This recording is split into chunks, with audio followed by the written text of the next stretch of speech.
पूर्वक हम तो भावुक ही हो गए। आपने हमें बहू रानी इतने प्यार से। रानी साहब, हम आपसे वादा करते हैं, आपको कभी निराश नहीं करेंगे। हम जानते हैं हम। अरे समधी जी, अगर आप और पिंकू वीर और हमें वक्त पर ढूंढने नहीं आते ना, तो ये सब कतई मुमकिन नहीं होता। अरे राजमाता जी, हम तो दूर से बस थोड़ा सा मदद किए हैं, और कहा। वैसे दादी साहब, कजरी ने भी कम हेल्प नहीं करी है। वो सूरज की शादी उस आंटी से इसने ही करवाई थी। अब बस दिग्विजय जल्दी से वापस आ जाएं, तो हमारा परिवार पूरा हो जाएगा। वैसे आपकी बात हुई उनसे? फोन पर बात हुई थी।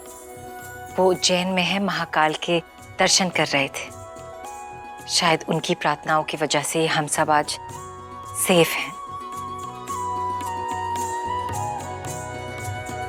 कब तक वापस आ रहे हैं वो? जैसे ही हमने उन्हें बताया कि यहाँ सब ठीक है, तो उन्होंने कहा कि वो 12 ज्योतिर्लिंग के दर्शन कर कर ही वापस आएंगे। ये तो बहुत अच्छी बात है। आज नवरात्रि आरंभ हो रही है, हम सब नवरात्रि की तैयारियां शुरू कर देते हैं। हर साल की तरह इस साल भी रजावत परिवार में नवरात्रि बड़ी धूमधाम से मनाएंगे हम। हाँ, भौकाल मजा आएगा। अब हम तो क्या कहते हैं, नंदिनी दीदी को भी फोन कर लेते हैं। पूरा परिवार इकट्ठा होगा तो दुगना मजा आएगा, है कि नहीं? Best idea.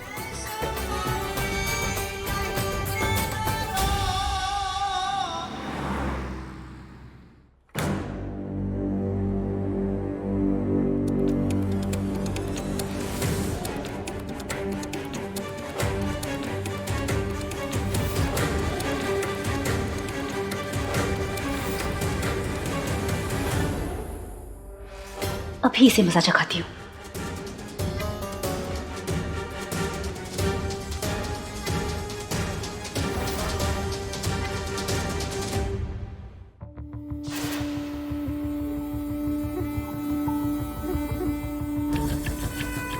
जानती हूँ मेरी शक्ल भी नहीं देखना चाहती आप, लेकिन मुझे भी कोई शौक नहीं है अपना खूबसूरत चेहरा चमकाने का। इतने दिनों से आप सबके लिए खाना बना रही हैं, तो सोचा आज मैं बना लेती हूँ। तो जाओ और बनाओ, हमें क्यों बता रही हो? वो दरअसल हुक्म ने मुझे कुछ ज़रूरी काम दिया है और मैंने गैस पे कुकर रखा है, तो अगर आप खड़े होकर 10 मिनट के लिए ध्यान रख लेंगी तो बड़ी मेहरबानी होगी। ठीक है, पर हम ये सिर्फ जय के लिए कर रहे हैं, तुम्हारे लिए नहीं।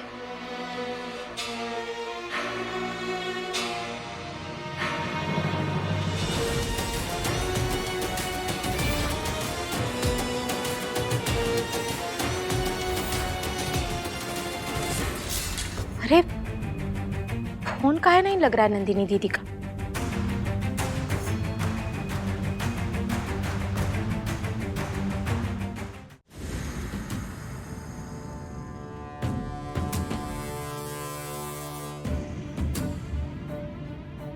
मेरे हुक्म को मुझसे छीनोगी, बस कुछ पल और, फिर ये कुकर सीधा तुम्हारे सिर पे फटेगा।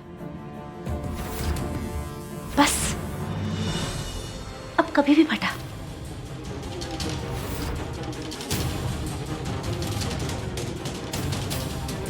दस, 9, 8, 7,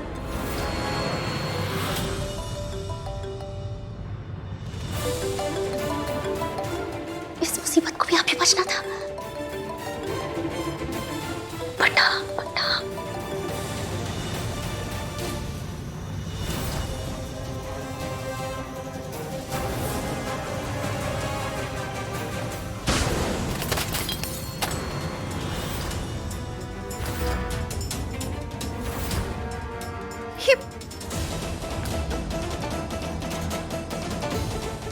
लगता है बिजी होंगी।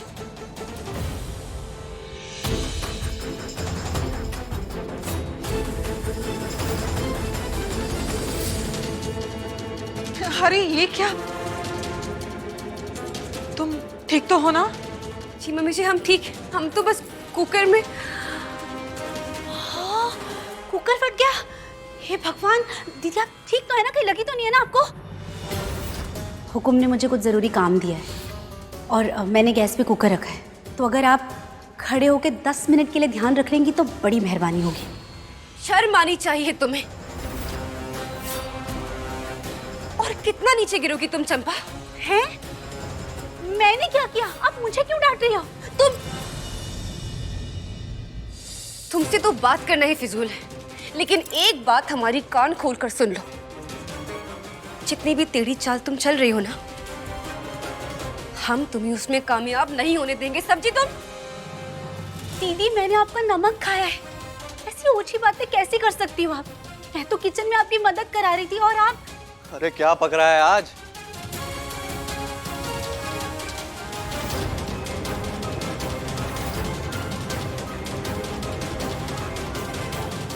हुकुम देखिए ना, दीदी खामखा मुझ पे इल्जाम लगा।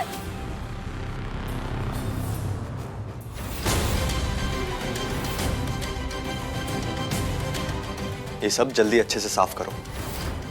और हाँ माँ, नंदिनी, हम सबको रजावत हाउस के लिए निकलना होगा।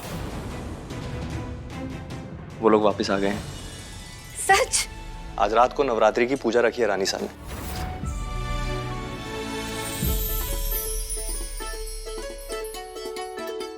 भाभी साहब का कॉल आया था। आप दोनों तैयार हो जाइए। हम अभी आते हैं बस।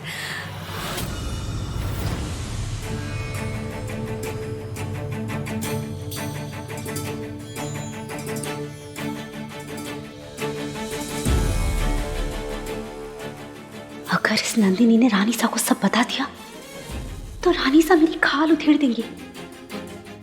हुकुम की मदद लेनी होगी बचने के लिए।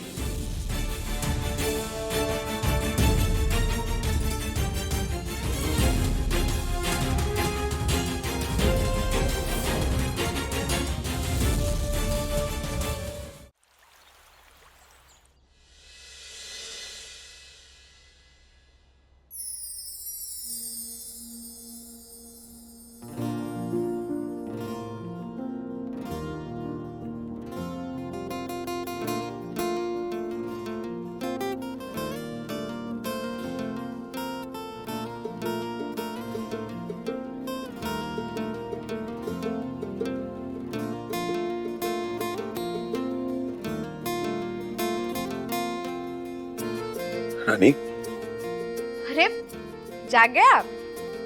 थोड़ा पास आइए ना प्लीज। खाओ आप। अब ठीक है? कछु चाहिए? हाँ का? आप।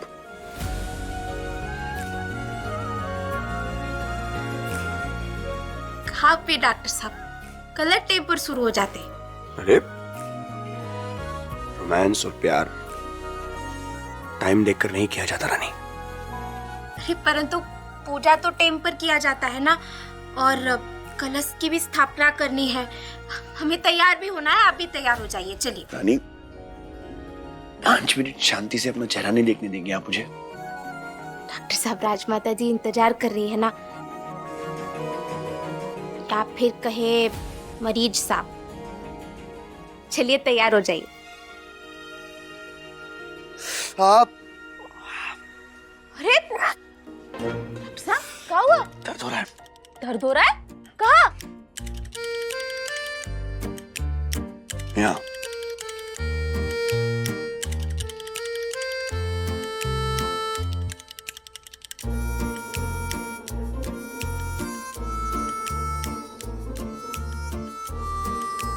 जब भी आप मुझसे दूर जाती ना रानी, अजीब सा खालीपन महसूस होता है मुझे। तो आप दर्द होने का नाटक कर रहे थे? बिल्कुल। आप ही ने सिखाया ना मुझे कि कभी कभी अपना हक पाने के लिए थोड़ा सा नाटक करना पड़ता है। और वैसे भी आपके प्यार पर सिर्फ मेरा हक है, गलती सूरज की नहीं है। क्योंकि आप हैं इतनी सुंदर।